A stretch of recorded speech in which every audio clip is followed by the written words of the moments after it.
The year was 2001. The Fast and the Furious had just came out. And before that, the last real racing movie people talked about was Smokey and the Bandit or Days of Thunder. But this was different.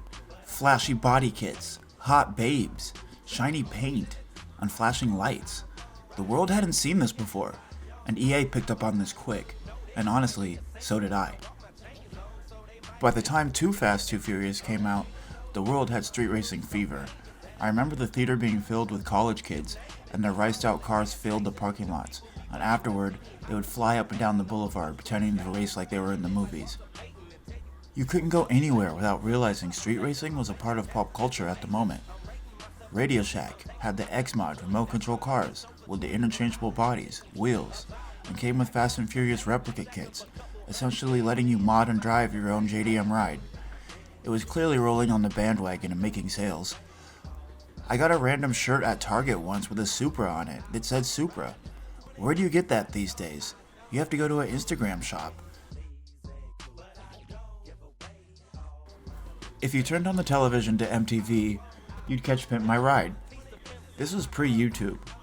Pimp My Ride was the closest thing to watching cars get modified like Fast and the Furious. Far from Fast and the Furious.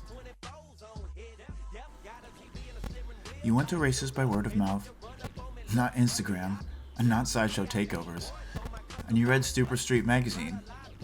And you bought underground street racing videos from special interest sections of movie stores.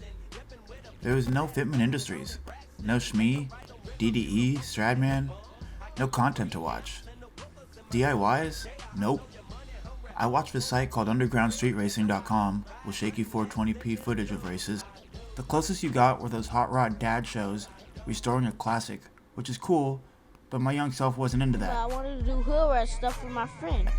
I like the flashy glow lights and the babes. Yes! I'd sit at home and stare at the city and freeway, wondering what adventures awaited in the night in the Want streets. to do bad things. I specifically remember telling my teacher I didn't need to get a job because I could earn $10,000 a night racing. Need for Speed even mimicked the bridge jump from Too Fast, Too Furious for its intro. Video games in general took advantage of this trend. There were numerous hits: Burnout, Need for Speed series, Midnight Club series, Tokyo Extreme Racer, Juiced, that all had deep customization aspects heavily influenced by the street racer style injected into pulp culture via Universal. I actually spent hours on the Midnight Club series too, and you couldn't deny, Midnight Club LA's character even talked and sounded like Brian. Race some cars, man. And lets you start in an eclipse right from the start. Don't tell me that's a coincidence.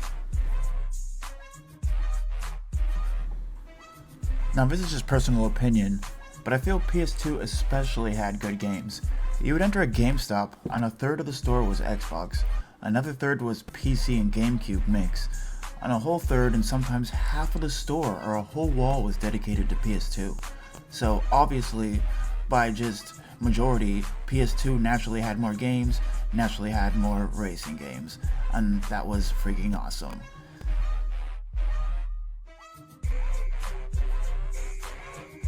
Numerous games have attempted to recreate the underground feeling, with 2015's installment being one of the most reminiscent. I think a lot of people have given it flack.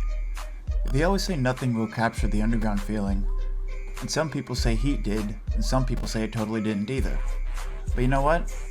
If you played Underground in high school, you're over 30 years old now, and that adventurous spark of curiosity and imagination of a prepubescent teen is gone.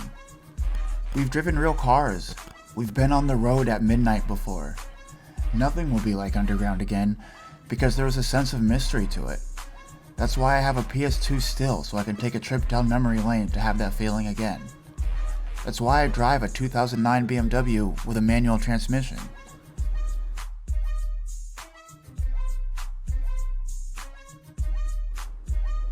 Everybody wanted a red, tricked out or riced out car with a blow-off valve that went pshh. The web was so new, if a car came out, you looked at the same 5 photos circulating for months and drooled over them. Even the car market was affected by this. Coupes were king. 6-speed gas guzzlers that were impractical for the environment were in demand.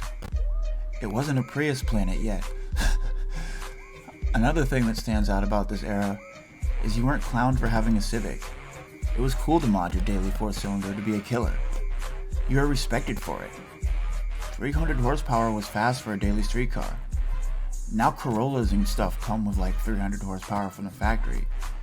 If you wanted 4, 5, and 6, you were dropping $5, $6, $70,000 on a ZR1 or something of that caliber. And I've googled manual POV drive BMW, and I found kids using Triptronic. That's not manual. Just need to chill out. It wasn't about electronics and screens and point and shoot speed. I don't know, it was different. Even in the Tony Hawk games, you'd find traces of this pop culture phenomenon, and in TV shows, and pop and frat movies. Today my car looks nothing like it did back in those games, but it does at the same time. It looks like my cars in my current games. Over the years, the trend has died off as the movies steered direction and everything good must come to an end. However, I feel the last 5 years YouTube and the automotive scene have made a comeback. It's different, but it's very here. It makes me happy to see younger generations getting into the sport. It makes me sad when I search manual and it's a kid driving Triptronic. That's not manual. Listen, I have a BMW S1000 with a quick shifter. I get not having to shift. I get how it's faster, but it's the experience and skill of downshifting, rev matching, accomplishing a move you know your car will do when you input with each limb what and where you want the car to go and what you want it to do. There's a satisfaction in that I believe is lost in the instant gratification generation. They love to just push a button and go fast. No hard work, or learning to work the vehicle, and the automotive industry is just changing. But I truly believe in another 10 years, kids will watch the Fast and the Furious and ask their parents, what's that stick thing they keep moving in the middle of the car and that third pedal for?